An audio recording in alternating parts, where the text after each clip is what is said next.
members. I pledge allegiance to the flag of the United States of America, to the republic for which it stands, one nation, under God, indivisible, with liberty and justice for all. Okay. So, without a quorum, this will be just an informal discussion meeting, even though it is a regular work session meeting that has been properly noticed, but we do not have a quorum, so there will be no action taken whatsoever. But we will hold discussions and hope that the trustees that are not able to attend will view the recording to update themselves. So with that being said, we have use of village property on the discussion topics on the agenda. And I think we'll start with the chamber holiday lighting. Is that why you're here? Okay, so we'll start with the chamber holiday lighting ceremony, Village Green, for December 6th, 5 to 6:30 p.m. And is there something out of the ordinary that we're? It might be a little bit longer than that. I was talking to the chamber folks today.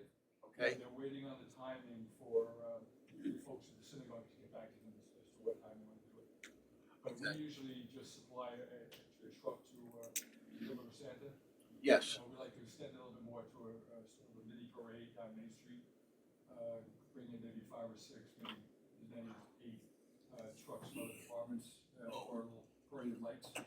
Okay, so it'd be vehicular only? I believe so, yeah. Okay, because closing down Main Street is, again, a big effort. So as long as it's vehicular, Chief, you have any concerns? No. No. Nothing? Any closures would be 5 minutes, 10 minutes at most. Well, Probably just Mill Road by the traffic circle for a little bit Well, there. we had 2 routes. One was Mill Road down to Sunset, down Sunset to Main Street, left on Main Street to the green there. Okay. And then deliver Santa. The other route, we just come, I think this is the one I would go for, is start at Firehouse. We can just pull up behind the firehouse, come out there, just go down Sunset, because there's very few people come out to watch on Mill Road. Yep. By the way, I'd like to thank the village, and especially the police department, for the assistance they gave us in getting a antique parade together. It was great work out very well, especially Sergeant Clocal. Okay. Those guys did a great job keeping you safe. Good, And everybody had a good time. terrific. And it hit the press and made a nice splash, so that's, Yeah, it was very good. His head is gonna get pretty big being on the front. Don't tell him we said thank you. He actually hates being in the So that worked out very well. And as far as if there is a need, we can supply fire police, but there's only really, if we start the firehouse, there's only one intersection really, Main Street and Sunset, and then the traffic circle at the other end. Okay, And I would imagine maybe we may need, if we're gonna park there, we may need the Mill Road cordon offs. We just heard Coleman Grove, so we can just park the trucks there, just so they can come in for the ceremony, the same ceremony and so on. Otherwise, we can just drive up to the firehouse and park there. okay. I think, Yeah, I we'll don't be see a problem with any of it, and we do have another work session before this happens. Okay. So as things evolve, if things change and you wanna come and, And I think I'll give a heads up to the chamber, so they can fill you in on what they're. time frame, sure, we can be flexible up until that work session and then, when's our meeting in December? Is that before the 6th? Or if we could notice the November meeting as a regular meeting to pass a resolution to. Yeah, the fourth. Meeting's fourth. Yeah, December 4th. December 4th. Okay, so it'll work well if you come, if there are changes, come to the November work session. Okay. And then, We'll fill you in and make sure that. yeah, and then we can pass it, the resolution on December 4th, authorizing the December 6th event. Great. Okay? Thanks for your time. Okay, thank you for coming in. Okay. Another event on the agenda is the East End Hospice Tree of Lights Memorial Service the next day on December 7th, 2:30 to 3:30. I don't think that's any different than usual. I didn't interrupt, the hospice people are the best in the world. Yeah, Best people. Oh, they are. Pleasure. Have a good night. Thank Good you. night. I don't see any difficulties with that as No. either. And then, again, the War Memorial Volunteer, the water rescue team ocean plunge that was done, I think, last year and the year, but was it year before? Okay, last year. Yep, no issue. No issues. Were there a lot of people? Yeah, they really good turnout. Oh, really? Those guys are crazy. I know. Okay. Like, is it raining? Uh, You had to plan it. Yeah. It was cool. I'm sure. Yeah, okay, so there's no issues with that. Marina rates, I've just wanted to update the trustees. Normally, in the past, for the seasonal rates, we adjust them every other year. And we did not adjust them at all last year. So I thought it would be consistent to have a $5 increase for seasonal per foot. Transient rates, we traditionally do not touch, because we've had a decline in transient use. And it's not because we're too expensive, it's because there's a decline overall, I think, in transient boaters, in general. All marinas are experiencing that. So I would, we can discuss this after the other trustees, Increase they, $5 per foot, for the seasonal rate. That's a proposal at this point. The other thing that has happened is we've gotten another inquiry from a construction company for the Turkey Bridge project. But this one is insisting, is under the impression that the project will take place in the summer, No. which we're trying to discourage a lot. And instead of a 20 to 25 foot boat, this one is saying a 40 to 45 foot boat. So what I would like to do is give them the same rate for the off-season that we gave the other entity. And give them, just go by our transient rates for the summer. If they want a 40 foot, 45 foot boat in our marina during the summer, they're gonna pay Yeah. transient rates. Well, we're in season. So. And we're in season, and it makes sense to me. So I will send them to include in their proposal, those two different rates, off-season and in-season. And the bridge would be closed? Well, that, I called Suffolk County again to confirm that they intend for it to be an off-season, and he said absolutely. So there's a miscommunication somewhere between Suffolk County, the main contractor, and the subcontractor. Because the subcontractor did confirm it with the main contractor who was putting in the bid. So Okay. I don't know where the miscommunication is, but either way, we're covered. And I reinforced with Suffolk County that this should be an off-season Yeah. project. Okay? All right, so do that. And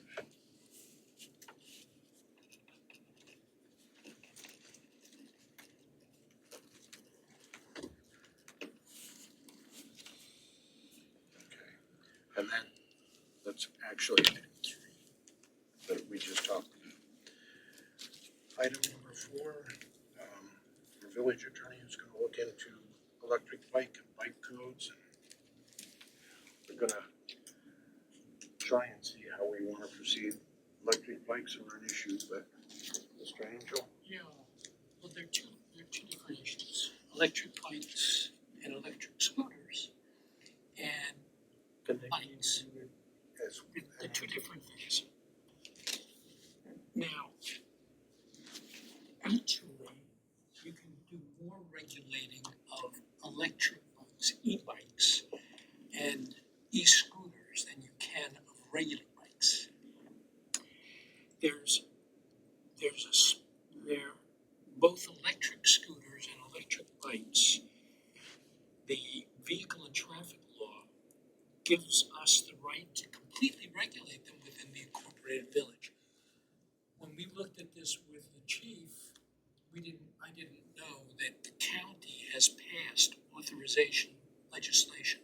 Because under the code, you have a pretty much limitless right to regulate the time, the place, and the manner of the operation of either electric bikes or electric scooters, including but not limited to maximum speed, requiring the use of protective headgear, wearing a readily visible reflective clothing or material, and you can do all that if the county authorizes you to do it, and the county has authorized it in the book in the case of e-bikes and electric scooters. So,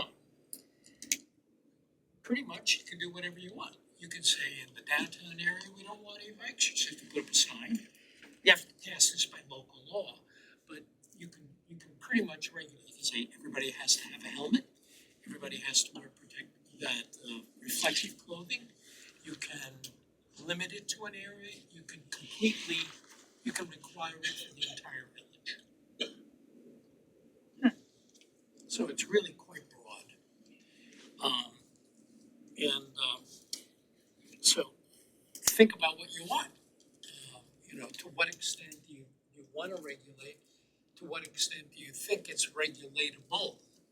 I mean, I don't know if the chief would weigh in on that at this point, but realistically, with the proliferation of electric bikes and scooters, the likelihood of being able to keep them completely out of the village is probably pretty impractical. But again, that's your call, not my opinion. Okay, so that's e-bikes and e-scooters. Bikes. There's a provision in the vehicle and traffic law which is quite troublesome when it comes to regulating bikes. And I'll read it to you if I can find it somewhere. Here it is.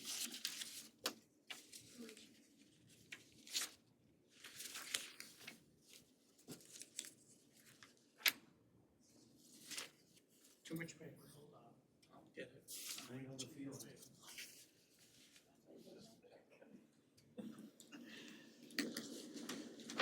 Section 1231 of the Vehicle and Traffic Law says every person riding a bicycle or skating or gliding on an inline skate upon a roadway shall be granted all the rights and shall be subject to all the duties applicable to the driver of a vehicle, except for certain exceptions, except for special regulations in this article, that's in the Vehicle and Traffic Law, and except as to those provisions of this title which by their nature have no application. Now, there probably are things that deal with motor vehicles that don't apply to bikes. But what that means is that bikes can drive on any roadway, including roadways in the middle of the village. It means skates can go on roadways, including, the inline skates. So that's a big problem, and I think your code goes further than you're allowed. Because it says that you can't operate a skateboard. I think skateboards are okay. Skates, rollerblades, scooters, or similar devices upon the following sidewalks. Of course, sidewalks, they can't be on. You can easily control that. Or streets from May 15, and then it says Main Street from Beach Lane to Potomac, Moneybog Lane, Colesport, Orlando Drive, and certain areas. I don't think that that's in conformance with the Vehicle and Traffic Law. What I thought we could do, if you wanted to, and I'm not 100% sure it would, if somebody pushed it, it would pass muster, but I think it's justifiable. And I say this because I read a case involving New York City, which imposed bicycles, notwithstanding this law that was approved by the courts. You could theoretically, because it makes sense to me to say no bicycles, no skates, where the cars pull out and they're parking on an angle. Because that is just, I mean, even as a bike rider, when I look at that, it's just frightening to go down there because they don't see it. And they barely see the cars coming down the roadway. But bikes, forget it. So maybe we could try to circumvent this law by making findings about the dangerousness and the unusual nature of our downtown parking and maybe either repeal this or amend this to reflect a particular concern with that area, the area where people park on an angle. I mean, I'm assuming that that's inherently dangerous. What do you think, Chief? I agree. Yeah, it's like crazy. What? Like Sag Harbor has the same parking. What Sag Harbor apparently does, and I didn't really look at it too carefully, but they've created bike routes and left that part out. They just did it backwards. I'm not sure that that works either. Yeah. I mean, just because Sag Harbor does it doesn't mean it's legal. No, I was just thinking they have a similar, like, busier Main Street, so Yeah, if they I have have the some, same problem. yeah. Yeah, and I If anything, Sag Harbor is worse than ours because their traffic's worse. yeah, Uh, yeah. Well, this did come up in the development of the LWRP, bike lanes and bike routes, and we excluded Main Street intentionally in that plan, for future bike routes and things like that. Yeah, but this, Because effectively, the so vehicle and traffic law treats bikes. how do Now, you, they're not, it took a while to figure it all out. Bike is not a vehicle under the vehicle and traffic law. Bike is a bike, it's a bicycle. And, what they wanted to do by this passing this provision, 1231 of the vehicle and traffic law, is make the roads open to bikes the same way they're open to vehicles. Public roads are open to vehicles, public roads are open to bicycles. how do they exclude bikes from the high-speed, limited access highways, like Sunrise Oh, Highway? yes. There's Those there, are limited. and they're excluded over some of our bridges, Suffolk County bridges as well. Supposed to dismount and walk. They're probably true. I mean, I Yeah. didn't look at that issue, but, Yeah. but the general rule is that, as I read to you, Right. they are for purposes of being able to be on a roadway, and perhaps bridges have an exception, I haven't researched that. You gotta treat them the same way you should treat a vehicle. Now, they have the duty to stay to the right, they have a duty to, not drive on the sidewalks, they have a duty, like a vehicle, they can't drive on the sidewalk, of course they do, but they can't, they're not supposed to. And they have a duty to, give hand signals. Interestingly enough, there's a case, like, the vehicle is supposed to have a signal on for 100 feet or something like that. And a bike rider didn't give his signal for the full 100 feet. Well, that's something that's hard for a bike. They don't, that's where it comes in conflict with the vehicle provisions. And theoretically, they don't have to. They just have to indicate appropriately that they're turning, not follow that 100-foot requirement.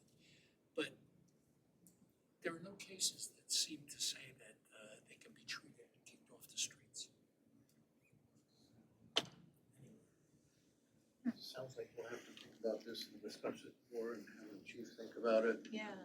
and come up with. Yeah, no, I think that, I mean, the logical thing to do, it seemed to me, is to try to limit the use of bicycles in that downtown area. And not take this on much further than that. And then think of how far you wanna go with e-bikes. Right. And scooters. And what? Scooters. Well, and also how we They're, can realistically they're lumped enforce it. together, are they not? What? Scooters, e-bikes. School bike, scooter, I thought you said schools, but scooters, yes. Yes. They're treated separately, but they have exactly the same provision as e-bikes. So when we're talking scooters, we're talking e-scooters. Alright. Electric scooters.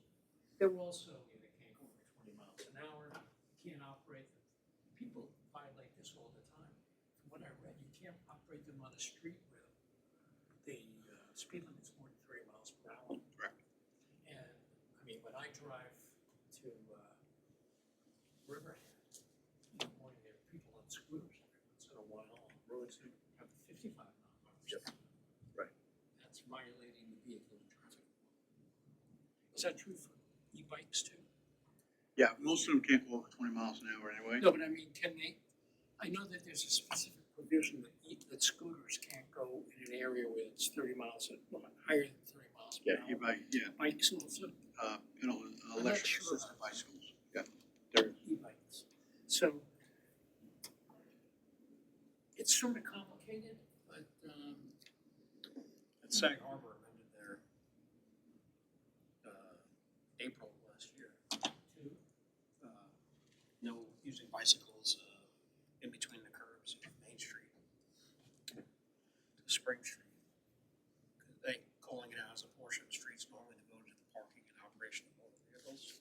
I don't know if maybe their attorney at the same idea. looked at that or not.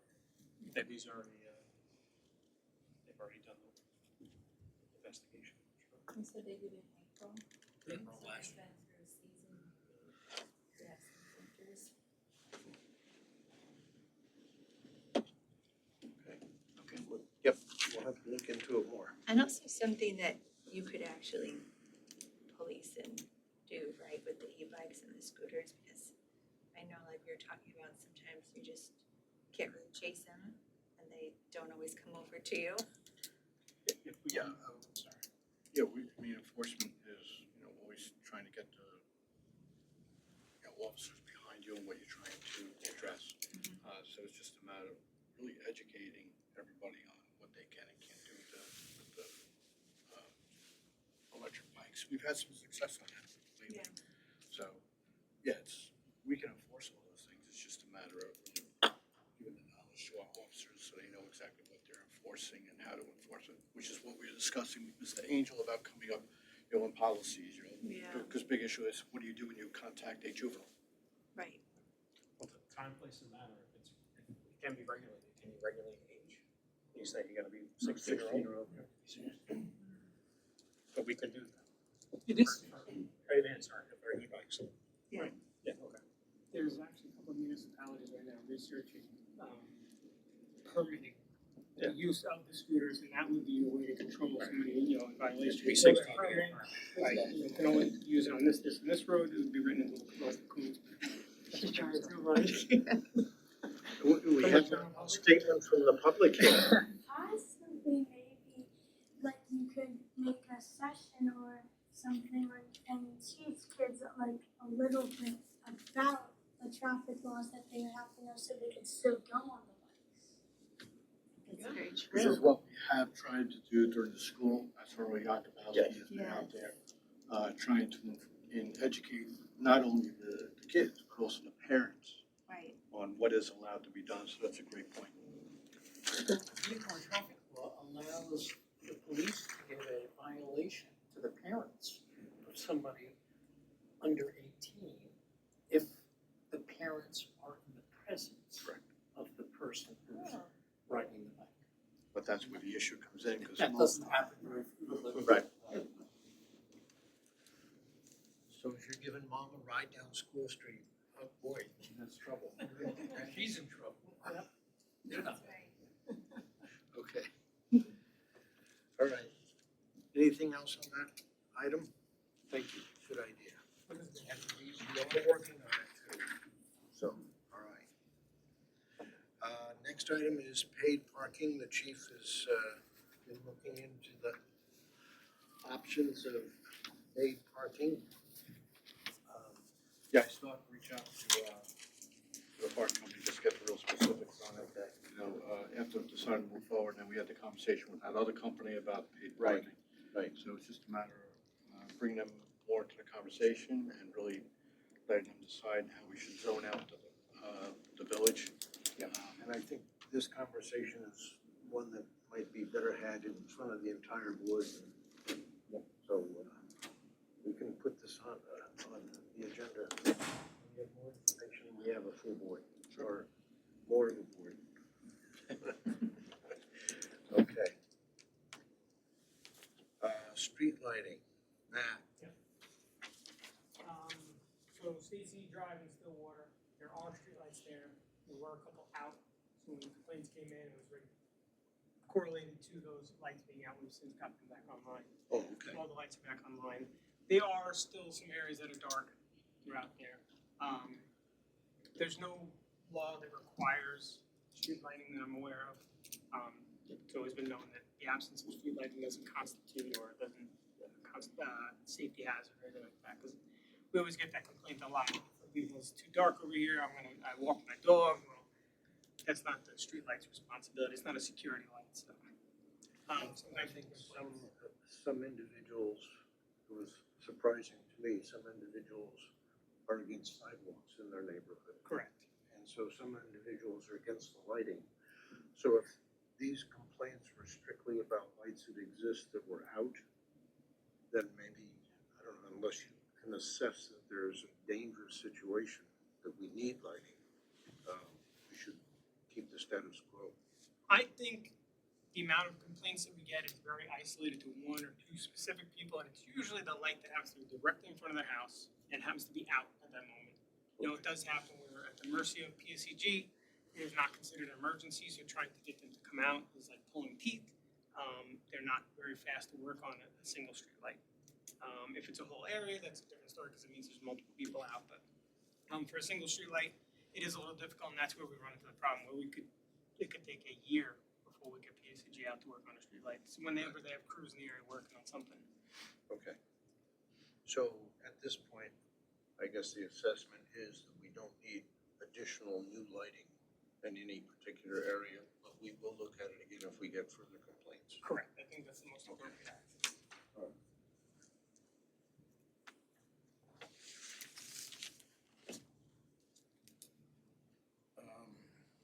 I did share with everybody, we've got another estimate for the gazebo roof, which is much more reasonable. But I still think we should put out an RFP, and Chris Mensch is off with the specifications together, and then we can put on an RFP and make sure that these individuals that have given us estimates so far receive or know that that's happening, to give them a chance to bid on it again. Might be the best way to go, because the cedar roof starting at $170,000 for one bid and going down to 40 or 45 for another is, well, it's over, yeah, we'll put out an RFP, so it's over 30,000 no matter what you're doing, so yes. Right, right. We did originally get bids from contractors who were already on state or local bids. That was the first time. Right. But was gonna do So that. you can use them without a public bidding process. Yes, but there's recent challenges in the Supreme Court about that. So the best way is the public bidding process. Who's gonna do the RFP? I already wrote a draft RFP for that. Well, he'll do the specs, but yeah. Oh, okay. I wrote a draft RFP for that. Oh, you did? Okay, I'll hire Alright. a team. okay, good. So we should do that. And I believe that should probably be an off-season project as well, if at all possible. We'll put that in the specifications. Okay. Okay. Windmill bench locations. It was my understanding that our windmill bench committee had a meeting. Yes, we did. And you come up Our with some, committee too. the committee of two has come up with some locations. Well, I emailed you, so I hope I did. I emailed a lot of us. Might be like you texted me. Yeah. We gotta find that. So windmill. And so two things. One is,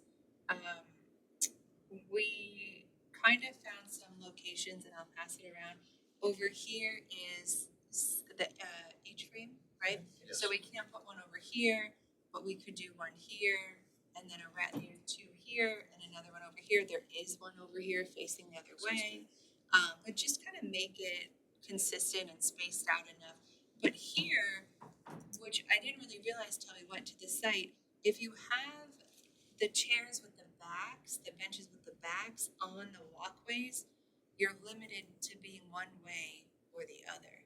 Whereas if you have one with no back, you can sit either way. And we were thinking that just on these paths, that might be a little bit better. And I didn't really see a lot of room for something around here. It really seemed like here was the only option in the walkways, and I'm open to one on each side, of having facing each other. But I know we had talked about doing the backlist, but then everyone wanted it to be consistent. But then after going there, I was thinking maybe we want the backlist, so you can kind of sit, you can watch something this way or face the other way. Of having not any bench on the walkway at all. Oh, okay. It's adjacent to the walkway. Yeah, It's not on the walkway, not correct? on the walkway. Correct, on and the facing outside. the great lawn. Yeah, on either side. Either side. And that's on the opposite side of where the lights are right now. Yeah. So that was my thought. This is fine. It looks like you have It one, looks like two, this. 3, 4, 5, 6. We just put 6, but only because the walkways really didn't look that big to have more than one Yeah, I think, on it, right? I think my thought was to have a cement pad next to the walkway to place Yeah. the bench. On the grass side. Yes. Yes, not Yes. on the walkway. But Right. it didn't seem like it was long enough that you would have 2 on one side. So Right, maybe just right, the just- one. Yeah, but I'm open to Okay, different suggestions. I just think it should be the same distance, so we have like an even amount and it looks, okay. you know. Why don't you email that to all of the board I think members? I did. I'll redo it. I'll I don't redo it. remember seeing it. but- Yes. So one of the issues here on, Hotung, Yes, it's not a very highly traversed area, other than people walking through. right. So I don't know how much use that one's gonna get. This one will definitely get used, these two will definitely get used, and these two will definitely get used. Yeah. That one I'm a little hesitant to know if that'll really do very well. Not to say we couldn't put the tech, but the majority of the people, I will say, are not gonna usually walk around the outside, they'll sit facing backwards. They're gonna stay with their feet on the walkway, is what we've seen across the village. Right. Very rarely do you see somebody go around the other side. When we did put them in certain spots where the opposite, nobody ever used them. So when you put them into the walkway, they got used. Yeah. You can tell by the ice cream stands. That's how they do. The only reason we put the only reason we put the one that was kind of by the H-frame is just so it's symmetrical. Right, and agree 100%. But I do realize To me, that that's the most attractive bench because it's nice shady area. it is It's under definitely the trees. shadiest, without a doubt. Yes. Without a doubt. So, So that's what Chris and I had talked about, and obviously open to discussion. But I think the 4 around part, I think we could all agree is a good thing, Yes. and then the walkway ones, we just have I to, think using 6 as a max number, because we have Yes. 12, so using 6 yes. with the initial application. Yeah. And then we could always add if that needs to happen, We but could always move them, and not, there's just a little concrete footage. An area? Yeah. and I think it's gonna be really nice there, so. I'll send this around. Good. Yes.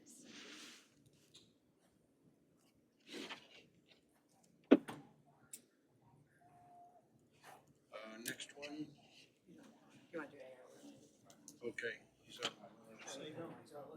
Yeah. He gets no car, he gets no training. I'm not used to seeing this on here. It's fine. You're asking for something. Spending money again. Yeah. 9 is for Sergeant Gokel to attend a Action on Leadership course up in Lawrenceburg, New York. It's gonna be from October 27th to the 31st. registration fees are covered by Department of Criminal Justice Services, so we'll be paying for lodging, meals, like that. I just haven't worked out the final number, but when I do, I'll get that over to the village clerk. Okay. I think we're always in favor of paying, and this looks fine.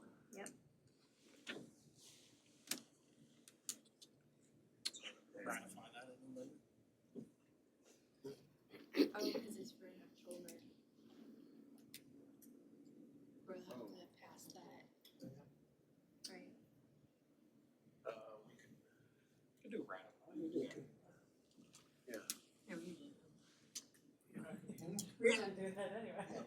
we can do it retroactive, do it at the November meeting, retroactive to, the October 27th date. Two, three of you vote against it. Yeah, pay for it. Have to pay for it, okay. Sounds good. Upfitting patrol vehicle, chief? Right, so last work session, we talked about a new patrol vehicle. At that time, we had the cost, I believe, to be about $46,000 for the car, but then upfitting was gonna push us up near $78,000. I was kinda uncomfortable with that. So what we did is we revisited and we're gonna cannibalize one of our newer vehicles that has high mileage and reuse some of the equipment out of that. So we've gotten upfitting costs for a new patrol vehicle to not to exceed 15,000 from, I think it was about 36,000 to outfit it. Got that done. Again, we're looking not to exceed 15,000 for the outfit of the new patrol vehicle. The only thing I wanna say about that is it's a unique situation because we've already able to use a newer vehicle, newer body style vehicle that has high mileage and might not be able to do that in the future when we're doing it. This is kind of a unique thing where we went and adjusted some things around. Okay. All right. Yep. Don't count on it happening in the future. I always try and throw those out there, right? Yes. So, Are we gonna get rid of them? yeah, we're probably going to put that out to auction. We got a couple up there now, right? We got the Jeep that we gotta do, we got the Taurus. We're probably gonna, leading into the next one, purchase a new police admin vehicle number 11. What we're looking to do on that is we do have the old Tahoe out here, which is a 2000, help me out, Matt, 2007. So we kind of been using that for sending people out for training and everything. So with the purchase of a new admin vehicle, we're just gonna rotate everything around. On the new admin vehicle, looking not to exceed about $65,000. That's everything, that's vehicle upfitting, radio, and again, we're gonna be moving some equipment around. So, that with the close to the public safety money that Ms. Monette was able to get for us. Coming out of the regular. Again, that's our new admin card not to exceed 65,000 in total. What's the mileage on the Tahoe? Just curious. It's low. Really? Yeah. 2007. 2007, 60, It might be at 70. But we are hoping when we put that out that we'll get a decent amount for that. Then when we put in, we had a Jeep that we were able to take ownership from Impound. We have the old Taurus that's up there. And possibly with this rotation, we'll be able to get one more SUV out also, an older one. That's The great. admin means it's not like a control vehicle, it's Right, but we are doing something different than that, like, my patrol vehicle, my vehicle is set up where it's pretty much just gonna be able to use for having purposes, past them, like detective and everything. But with the one that we're purchasing now, we're gonna set that up preliminarily so that in the future, if we do come in a situation where we have to get a new vehicle out of patrol right away, we'll be able to use this vehicle because of the way that we are setting it up. That makes sense. Let's try to take it from there. Take it upstate. Please, yes. You didn't say that. I gotta play the part of now.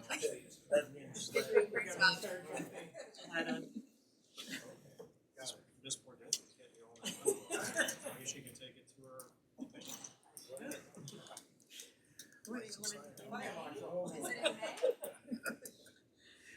Okay, anything else? Shots on a flag. Oh, one more. Here The we chief go. had another one, that's right, he had a Yeah. walk-on. Walk on, I called it, I don't know if that's the appropriate term. What we're looking to do is upgrade the duty weapons in the department. Right now, weapons we have are about 8 years old, but on top of that, we see a transition in the field of people, departments transitioning over what's called AMR sites, which are red dot sites. So Sergeant Rappel's been out there trying to get quotes on what we're looking for, I think it's, not to exceed $15,000 on the purchase, but it's expected that we'll get 5,000 back on when we send in the old weapons, because they're giving us really good, buyback on the old weapons right now. Reason I'm moving forward with this right now, I was gonna put it off, but, in researching this, we found out that because there is such a transition in the field, or these what's called AMR sites, we're already on a 6-month backup for these. So rather than try and do something, February or March and have us go into a new fiscal year, just gonna try and get 2 months ahead of it and get a whole order in. Good idea. And Sergeant Wilkel did mention that the buyback is equaling the purchase price, so we've had weapons for 8 years for free. Wow. He said, I don't know if you wanna look at that, but. it's a lease program that we're to. It sounds. You gotta be careful, that's why we call it. Okay, thanks, Chief. Thank you. And then the last item is we've had ARB resignation because she's moving out of the village, so we need suggestions for a replacement. We've had one suggestion, but if we get others, then we can come to a consensus as to whom to appoint as a replacement.